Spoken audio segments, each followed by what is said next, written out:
Hello students, in this video we are going to study about the application of elastic behavior of material. किस तरह से जो material है वो हमें हमारी डेली लाइफ में हेल्प करता है अपनी इलास्टिक प्रॉपर्टी की वजह से। तो लेट्स सी, सबसे पहले हम इसमें जो एक्सप्लेन करेंगे, पहली एप्लीकेशन जो बहुत ही ज्यादा इंपॉर्टेंट है डेली लाइफ में, वो है cranes used for lifting। प्यारे बच्चों, आपने देखा होगा कि हमारे पास एक खास तरह की मशीन होती है जिसको हम क्या बोलते हैं, क्रेन। और उसका काम क्या है, हैवी से हैवी मास को लिफ्ट करना। तो सपोज देखिए, आपने देखा होगा क्रेन की शेप कैसे होती है। ये एक इस तरह से ये क्रेन, ठीक है, यहां पर इसका एक पिलर होता है और यहां पर एक व्हील होता है और इस व्हील से एक वायर ऐसे हैंग होता है। और ये जो वायर होता है प्यारे बच्चों, ये होता है स्टील का, स्टील वायर। क्रेन के जो वायर होते हैं वो किस चीज के बने होते हैं, स्टील मटेरियल के बने होते हैं। तो मान लीजिए हमारे पास ये कोई बहुत ही ज्यादा हैवी मास है, एम क्या है, बहुत ही ज्यादा हैवी मास है, और ये क्रेन इसको क्या करेगा, लिफ्ट करेगा। तो कैसे इसका मैकेनिज्म होता है, जरा इसको समझेंगे। तो प्यारे बच्चों, वी हैव, आपके पास एक फॉर्मूला है, stress is equal to force upon area. देखिए, हमने आपको बताया था कैसा भी स्ट्रेस हो, सभी का फॉर्मूला क्या होता है, फोर्स अपॉन एरिया। चाहे लॉन्गिट्यूडनल हो, चाहे बल्क हो, वो सॉरी, चाहे लॉन्गिट्यूडनल स्ट्रेस हो, चाहे वॉल्यूम स्ट्रेस हो, चाहे शेयरिंग स्ट्रेस हो, कैसा भी स्ट्रेस हो, सभी का फॉर्मूला क्या रहता है, एफ अपॉन ए। ओके, तो यहां एफ का काम कौन करेगा, stress is equal to F क्या हो जाएगा प्यारे बच्चों, ये जो मास है इसका mg क्या डाउनवर्ड वर्क करेगा, तो वही किसका वर्क करेगा, डाउनवर्ड फोर्स। ये जो स्टील का वायर है इस पर कितना फोर्स लगेगा, mg के बराबर। तो यहां हम क्या लिख लेते हैं, mg। ए क्या है, ए है area of wire, area of wire, ठीक है। ये जो स्टील वायर है हम इसको लिख देते हैं एरिया ऑफ, और एरिया नहीं बेटा, क्रॉस सेक्शन एरिया। देखिए, मान लीजिए ये हमारे पास वायर है, तो ये जो होता है इसको हम बोलते हैं क्रॉस सेक्शन एरिया। ये जो हमारा स्टील का वायर है इसकी कुछ ना कुछ क्या होगी, देखिए ये हमारा स्टील वायर, तो ये है इसका क्रॉस सेक्शन एरिया, ये जो होता है ये, ठीक है ना। तो जो ए है वो क्या है, cross section area of steel wire, ठीक है। तो समझिए, अगर ये आपका वायर है तो ये होता है क्रॉस सेक्शन एरिया। ओके, चलिए, और हमें मालूम है वायर किस फॉर्म में होते हैं, सिलेंड्रिकल फॉर्म में होते हैं। तो ये जो ए हो जाएगा ये क्या हो जाएगा, पाई आर स्क्वायर। चलिए, तो हम यहां स्ट्रेस के आगे एक वर्ड लगा देते हैं, मैक्सिमम स्ट्रेस। क्या ले लेते हैं, मैक्सिमम स्ट्रेस। तो यहां से आर स्क्वायर क्या हो जाएगा, यहां से आर स्क्वायर हो जाएगा mg upon pi into maximum stress. Okay प्यारे बच्चों, तो ये हमारा ये फॉर्मूला है क्रेन, जो क्रेन की मैकेनिज्म में यूज होता है। तो हम किसी हैवी ऑब्जेक्ट को उठाना चाहते हैं, तो यानी हमें एक ऐसा वायर चाहिए जो उस हैवी ऑब्जेक्ट को क्या करे, इजीली उठा ले। तो हम क्या यूज करते हैं, स्टील यूज करते हैं। तो रफली हम आइडिया ले लेते हैं, लेट सपोज हमें जो मास पिकअप करना है वो है 10 की पावर 5 किलोग्राम। मान लीजिए हम कितना मास उठाना चाहते हैं, 10 की पावर 5 किलोग्राम। ओके, जी की वैल्यू क्या होती है, 9.8 होती है, लेकिन हम अपनी सुविधा के लिए, इजीनेस के लिए 10 ले लेते हैं। ओके, पाई की वैल्यू तो आप जानते हैं। अब ये जो मैक्सिमम स्ट्रेस होता है, ये थोड़ा सा समझ लीजिए। मैक्सिमम स्ट्रेस का नाम होता है elastic limit. Elastic limit, maximum stress का नाम क्या होता है, इलास्टिक लिमिट। तो हम इसको यूज करते हैं r square is equal to m g upon pi. Maximum stress का दूसरा नाम क्या होता है, इलास्टिक लिमिट। हमने जो अभी पिछला वीडियो बनाया था उसमें हमने एक टॉपिक डिस्कस किया था, स्ट्रेस स्ट्रेन कर्व, तो वहां इस चीज का वर्ड यूज हुआ था, इलास्टिक लिमिट। क्या होता है इलास्टिक लिमिट, किसी भी मटेरियल पर ज्यादा से ज्यादा फोर्स लगा, मान लीजिए मतलब वो फोर्स जिसके बाद बॉडी अपनी क्या इलास्टिसिटी को क्या कर देती है, लॉस कर देती है।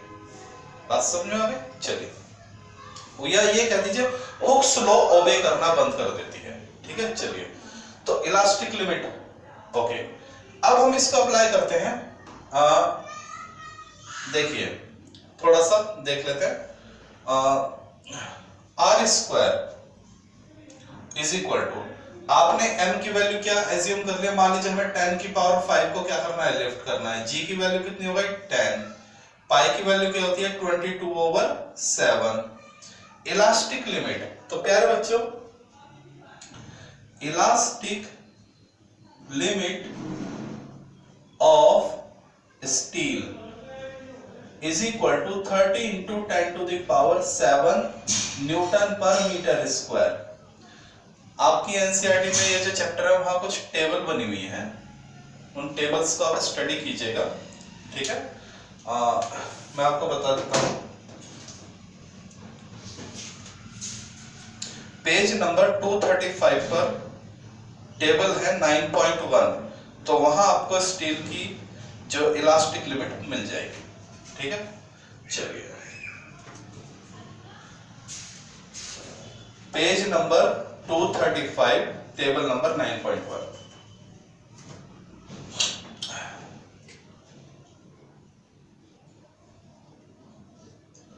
बाय टेबल 9.1, आपके एनसीईआरटी में एक टेबल है 9.1, वहां ये वैल्यू मिल जाएगी आपको।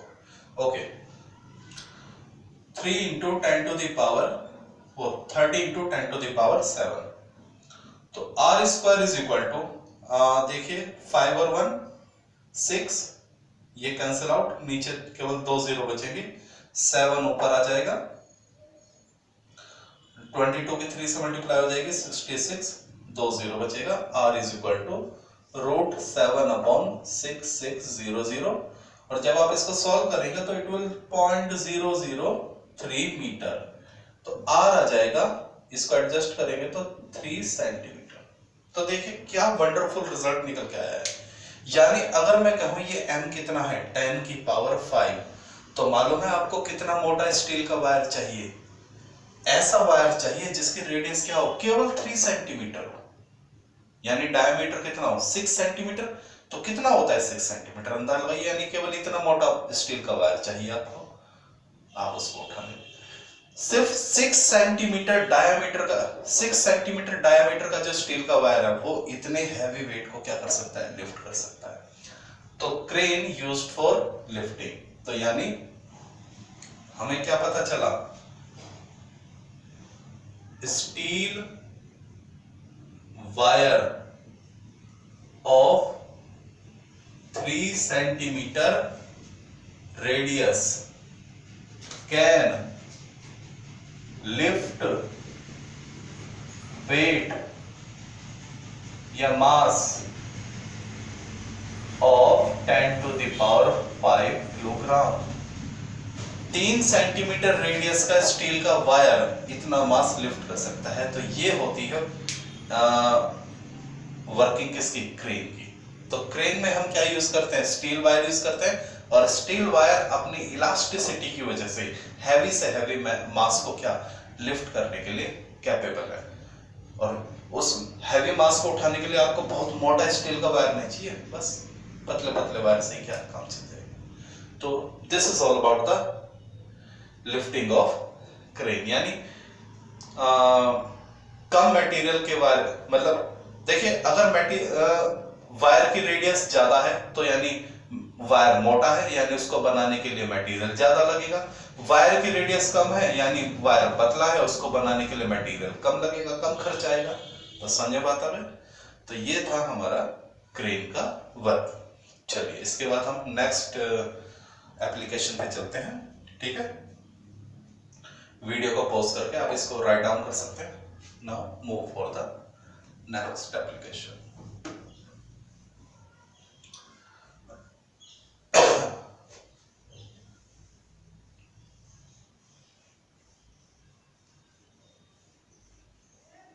इसके बाद हमारा जो नेक्स्ट एप्लीकेशन है number 2, bending of beam.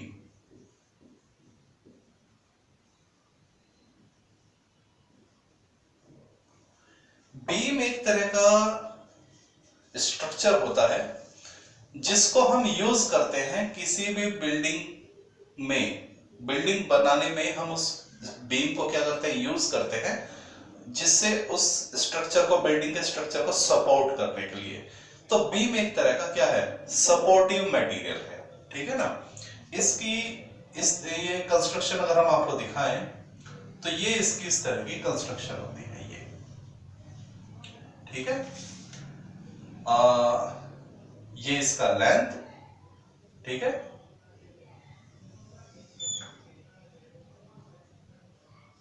This is the, ये आपका बीम की क्या हो गई, लेंथ हो गई, ठीक है। ये बीम की लेंथ हो गई, ओके। और बाकी बीम में और भी दो डायमेंशन और होती है, ठीक है। एक इसकी लंबाई होती है, एक इसकी चौड़ाई होती है बी, और एक इसकी हाइट होती है। तो हाइट को हमने यहां डी से रिप्रेजेंट करा है, डेप्थ, हाइट बोले डेप्थ बोले, ठीक है। तो बीम जो है कई बार अपने, अब बीम का जो मास होता है, जो वेट होता है, वो बहुत हैवी होता है। तो अपने वेट की वजह से कई बार क्या होता है, ये बीम थोड़ी सी नीचे की तरफ खिसक जाती है। देख लीजिए इस तरह से ये बीम कई बार अपनी ऐसे नीचे की तरफ ये खिसक जाती है, ठीक है ना। तो जितना ये नीचे खिसक जाती है, डेल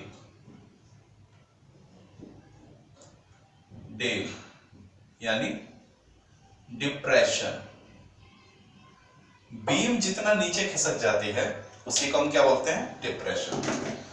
अब बीम के अंदर एक खास बात होती है, क्या होती है बीम में जो होता है, जो लेंथ होती है वो क्या होती है, ज्यादा होती है।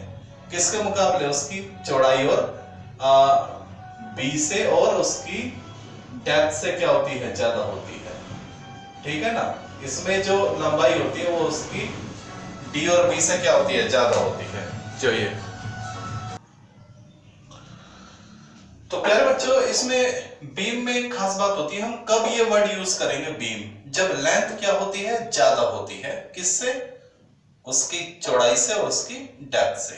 Is that clear. चलिए, तो ये जो बीम जितना नीचे खिसक जाती है, डिप्रेशन, इसका एक फॉर्मूला होता है, देखिए, द डिप्रेशन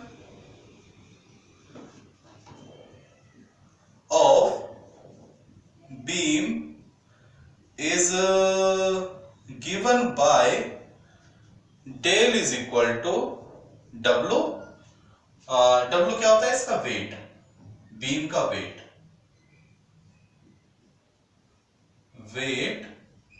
ऑफ बीम, ठीक है, weight of beam. L cube, L क्या होती है, लेंथ,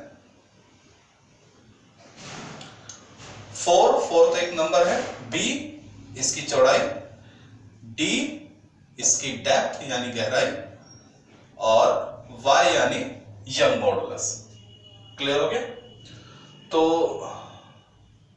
अगर हम बात करें, जैसे ये इसकी लंबाई हो गई, ये लेंथ, ये d, और ये हो जाएगा b इसकी चौड़ाई। ठीक है, तो ये बीम होता है। तो बीम में जो लेंथ होती है, जो बीम में लेंथ होती है वो डेप्थ और चौड़ाई से क्या होती है? ज्यादा होती है, लेंथ ज्यादा होती है। ओके, तो ये है डिप्रेशन का फॉर्मूला। तो अब इस डेल को पढ़ेंगे with respect to L, B और डी। तो इसमें अगर आप सबसे पहले देखें, जो डेल है वो एल के क्या है? डायरेक्टली प्रोपोर्शनल है क्यूब के, यानी लेंथ जितनी ज्यादा होगी डिप्रेशन उतना ही क्या होगा? कम। तो इस लेंथ को जरा आप समझिए प्यारे बच्चों। सपोज ये हमारे पास कोई एक रिवर है, या हमारे पास ये कोई समुद्र है, सी है, और हमें इस पर एक ब्रिज बनाना है। ये हमें इस पर क्या बनाना है? एक ब्रिज बनाना है। ओके, हमें ब्रिज बनाना है ए से बी तक, ए से बी तक हमें ब्रिज बनाना है। तो यहां हमने इसको एक सपोर्ट दे दिया, और यहां भी हमने इसको क्या दिया? एक सपोर्ट दिया। और ए से बी तक की जो लेंथ है वो मान लीजिए वो है 10 किलोमीटर। किसी इंजीनियर को कहा गया कि भाई आप समुद्र पे 10 किलोमीटर का क्या बनाइए? ब्रिज बनाइए। क्लियर हो गया? तो एक सपोर्ट है ए पर और एक सपोर्ट है बी पर, और बीच में कुछ भी नहीं है, तो इस ब्रिज की लेंथ क्या हो जाएगी? 10। तो लेंथ की वजह से कुछ ना कुछ क्या होगा? डिप्रेशन, और वो भी कितना? 3 गुना, क्योंकि पावर एल है। तो वो इंजीनियर क्या करेगा? वो लेंथ को कम करना चाहेगा, क्योंकि लेंथ कम हो जाएगी तो ये पुल नीचे की तरफ नहीं खिसकेगा। तो लेंथ कम करने के लिए वो इंजीनियर क्या करेगा? यहां पर बीच में एक पिलर और लगा देगा, सी। अब ऐसा करने से क्या हुआ? तो समझिए ब्रिज की लेंथ क्या होती है? Length between two support. जो ब्रिज की लेंथ होती है, length of bridge is equal to length between two successive support. दो लगातार सपोर्ट के। तो पहले तो ए के बाद क्या था? बी, तो लेंथ क्या मानी जाएगी? 10 किलोमीटर। लेकिन अब उस इंजीनियर ने सीधा यहां पर एक सपोर्ट और दे दिया, तो अब ए के बाद सपोर्ट क्या है? सी, 5 किलोमीटर, और सी के बाद सपोर्ट क्या है? बी, यानी 5 किलोमीटर। तो उस इंजीनियर ने क्या किया? 10 किलोमीटर के ब्रिज को 5-5 किलोमीटर के 2 ब्रिज में कन्वर्ट कर दिया। किसी भी ब्रिज की लेंथ वही मानी जाती है जो 2 सपोर्ट के बीच में हो। सपोर्ट आप चाहे कितनी भी दे दीजिए। तो यहां अब जो एक पुल क्या बन गया? एसी, और एक पुल क्या बन गया? सी। जैसे एक पुल खत्म हुआ दूसरा शुरू हो गया। अब लेंथ क्या हो गई? 5। एल कम होने से डेल क्या हो गया? कम। तो कई बार 1 मार्क्स में क्वेश्चन पूछे जाते हैं कि why the pillars are apply. आपने कई बार देखा होगा जब आप जाते हैं तो आपको फ्लाईओवर दिखाई देता है, तो फ्लाईओवर के बीच में भी क्या पिलर लगे रहते हैं, और जो पानी पर जो ब्रिज होते हैं वहां भी पिलर होते हैं। मान लीजिए कोई भी आप अगर ब्रिज देखते हैं तो बीच बीच में पिलर होते हैं। व्हाई? क्योंकि पिलर लगाने से डिस्टेंस क्या हो जाती है? कम हो जाती है। तो कई बार पूछा जाता है कि पिलर क्यों लगाए जाते हैं ब्रिज के नीचे? तो pillars are apply under the bridges to reduce the length of bridge, bridge की लेंथ को कम करने के लिए, so that जिससे डिप्रेशन यानी डेल ऑल्सो गेट रिड्यूस। तो जो पुल के नीचे खिसकने के या ऐसे डिप्रेस होने के चांसेस भी क्या हो जाते हैं। तो 1 मार्क्स में क्वेश्चन आता है कि why the pillars are used under the bridge, तो आप लिखेंगे to reduce the length of bridge so that del also get reduce. तो ये था एल की एक्सप्लेनेशन। एल जितना कम होगा डिप्रेशन उतना ही क्या होगा, कम होगा। ठीक है, चलिए आगे बढ़ते हैं।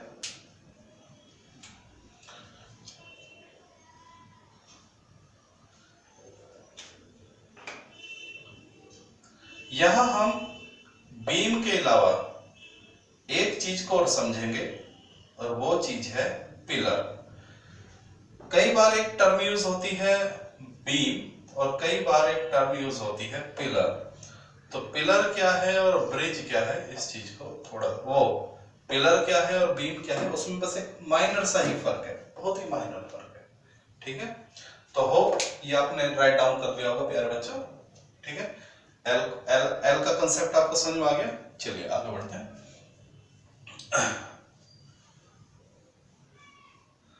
अब हम देखते हैं, देखिए ये है बीम, हम बात करते हैं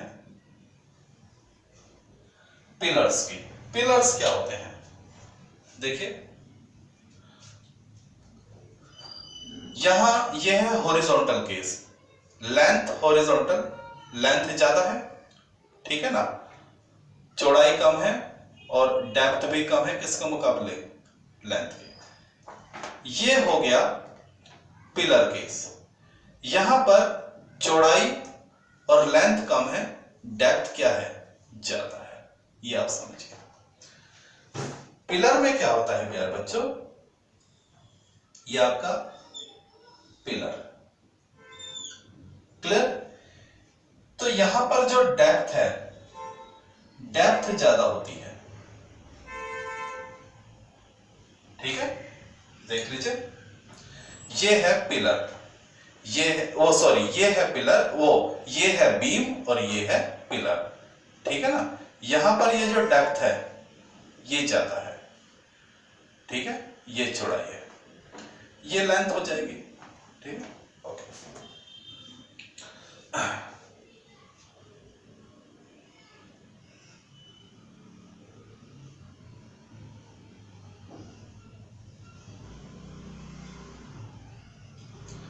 ये हो जाएगी लेंथ, या ये हो जाएगी ब्रेथ और ये हो जाएगी length. This is the pillar, ठीक है बेटा। तो पिलर कौन होते हैं, पिलर वो होते हैं जिसमें डेप्थ क्या होती है, यानी हाइट, ठीक है, डेप्थ यानी हाइट जो ज्यादा होती है किसके मुकाबले, इन दोनों के मुकाबले, ठीक है ना।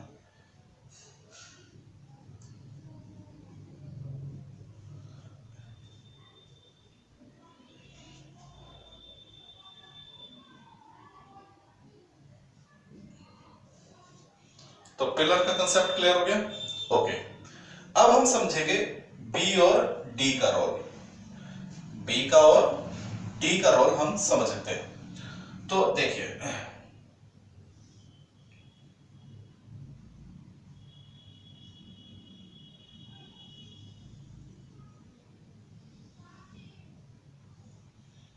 बी और डी, चलिए तो यहां से अगर आप समझेंगे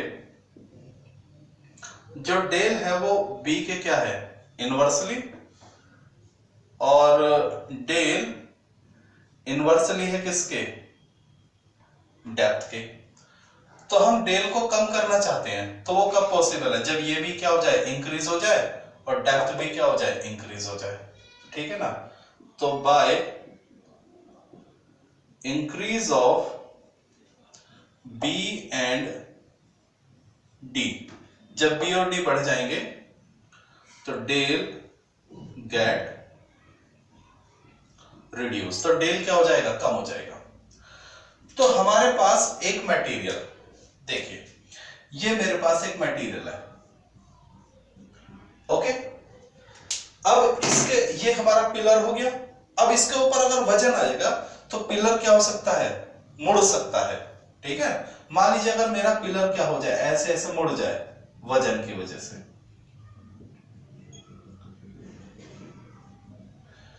पिलर भी तो क्या हो सकता है, मुड़ सकता है। तो किसी पिलर का बैंड हो जाना, इसको बोलते हैं बकलिंग, ठीक है। लिख लीजिए, कई बार 1 मार्क्स में पूछ लिया जाता है।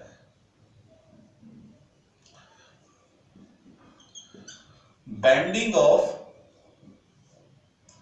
Pillar are called buckling. 1 marks के लिए शॉर्ट नोट्स है, कई बार आपसे पूछ लिया जाता है व्हाट इज बकलिंग। तो पिलर का जो बैंड हो जाना, यानी पिलर है उसके ऊपर वजन लगा तो वो खिसक गया दाएं या बाएं, तो किसी भी पिलर का बैंड हो जाना क्या कहलाता है, बकलिंग कहलाता है। तो हम चाहते हैं कि ये जो पिलर है हमारे, जो हमने बिल्डिंग में लगाए हैं सपोर्ट के लिए, वो उनमें बकलिंग ना हो, वो मुड़े ना।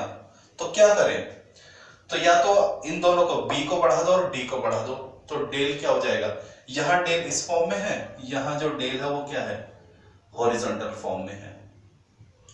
यहां जो डेल है वो ऐसे है, यहां डेल क्या है, दाएं, इस तरह से। डेल तो डेल यानी मुड़ना, ठीक है ना, बेंडिंग होना।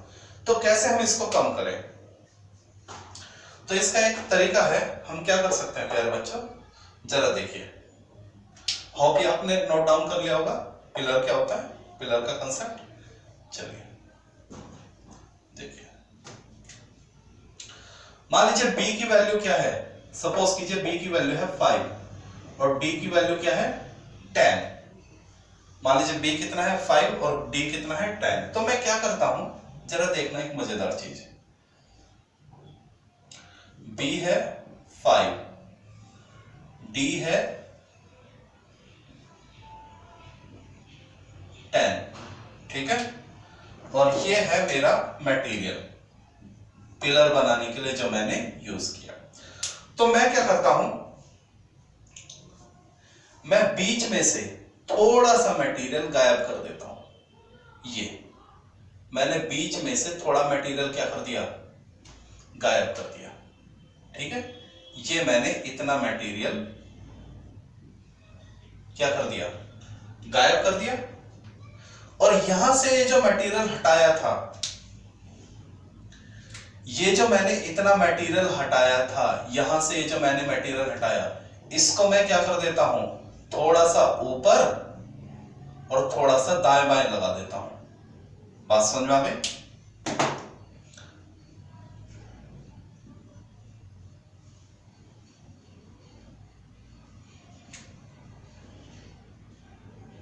हमने क्या करा, देखिए यहां से थोड़ा सा जो मटेरियल लिया उसको थोड़ा सा यहां इस्तेमाल कर दिया, थोड़ा सा यहां इस्तेमाल कर दिया, थोड़ा सा ऊपर इस्तेमाल कर दिया, थोड़ा सा नीचे इस्तेमाल कर दिया।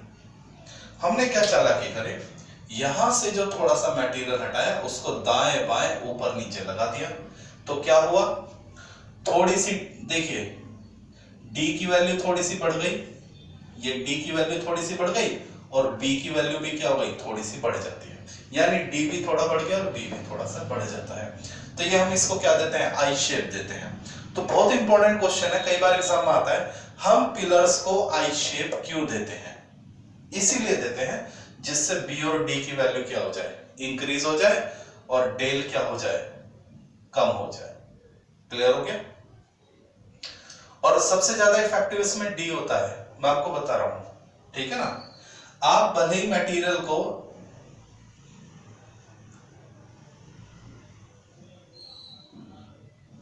अगर आपको चॉइस दिया जाए कि b की वैल्यू बढ़ाएं या d की वैल्यू बढ़ाएं, तो सबसे ज्यादा अच्छा है d की वैल्यू बढ़ाएं, क्योंकि वो 3 गुना अच्छा इफेक्ट देता है। तो हमने यहां से जो मटेरियल हटाया उसको हम ऊपर क्या कर देते हैं, अप्लाई कर देते हैं। यहां से किनारे से जो मटेरियल हटाया उसको हम ऊपर अप्लाई कर देते हैं, तो डी की वैल्यू क्या हो जाती है, इंक्रीज हो जाती है। आप थोड़ा दाएं बाएं भी बढ़ाकर चौड़ाई भी बढ़ा सकते हैं। तो यानी हमने क्या करा, बीच में से मटेरियल निकाला थोड़ा दाएं और बाएं से, और उसको ऊपर नीचे क्या कर दिया, एडजस्ट कर दिया। ठीक है। तो कई बार क्वेश्चन आता है, बहुत इंपॉर्टेंट क्वेश्चन है, व्हाई आई शेप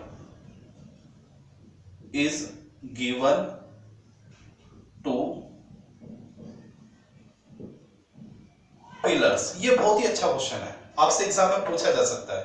तो आंसर क्या है, तो देखिए इसका जो आंसर बनेगा, bye giving I shape, I shape देने से क्या होती है, एक तो डी बढ़ जाती है। By giving I shape the value of d and b increase, due to which del get reduce, del की वैल्यू क्या हो जाएगी, कम हो जाएगी, और डेल कम होने से हमारे पिलर में क्या नहीं आएगी, बकलिंग नहीं आएगी, वो मुड़ेगा नहीं। Get reduce and buckling not happen, buckling नहीं आएगी किसमें, इन पिलर। तो ये था हमारा पूरा टॉपिक, बेंडिंग ऑफ पिलर या bending of bending of beam या बेंडिंग ऑफ पिलर। ठीक है। तो ये फॉर्मूला बहुत इंपॉर्टेंट था, डेल का रिलेशन एल से और डेल का रिलेशन बी और डी से। होप आप समझ गए होंगे। ठीक है, चलिए now move on the third application.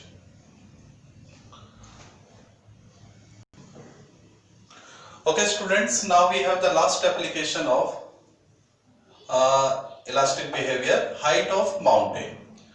तो मान लीजिए ये हमारी अर्थ सरफेस और ये इस अर्थ के ऊपर ये कोई क्या हुआ, माउंटेन, जिसकी हाइट क्या है, h। ठीक है। तो इस हाइट, इस माउंटेन की वजह से, ये जो हमारा माउंटेन है,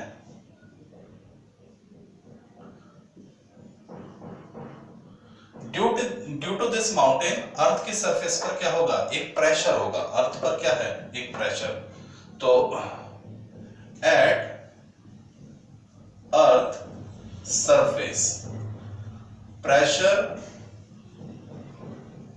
ड्यू टू माउंटेन, अर्थ की सरफेस पे जो माउंटेन है वो अर्थ पर कितना प्रेशर लगाएगा,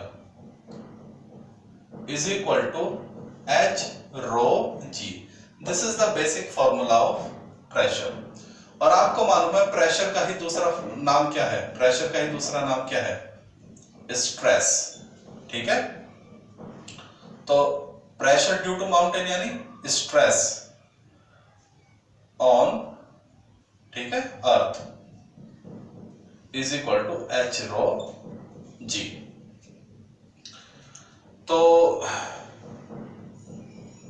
यहां से H का फॉर्मूला क्या हो जाएगा, स्ट्रेस अपॉन रो जी। ठीक है ना।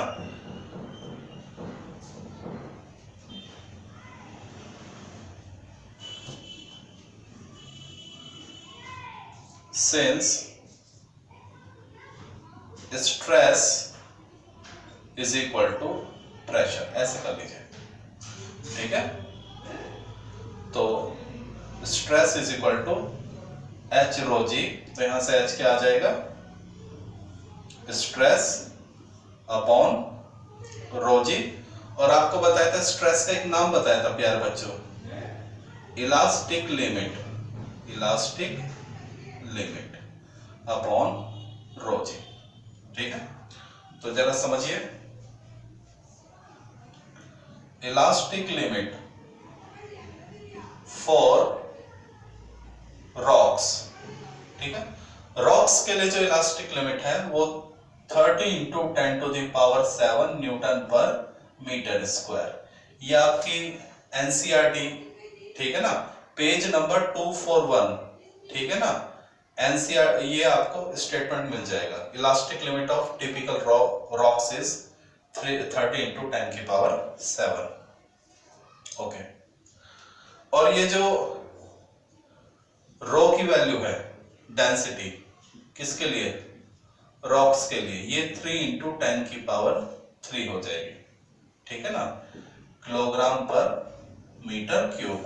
और जी की वैल्यू भी हम क्या ले लेते हैं, 10 ले लेते हैं मीटर पर सेकंड स्क्वायर। तो इसको हम क्या मान लेते हैं, इक्वेशन 1 मान लेते हैं।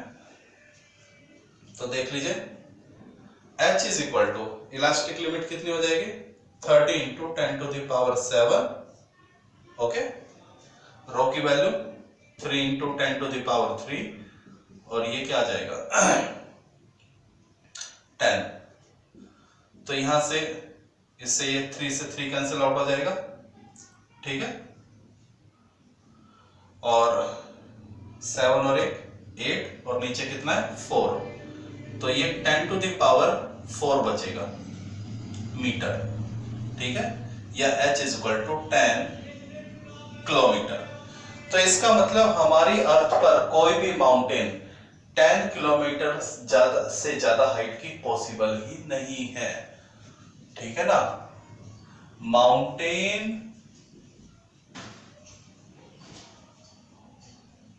Having height greater than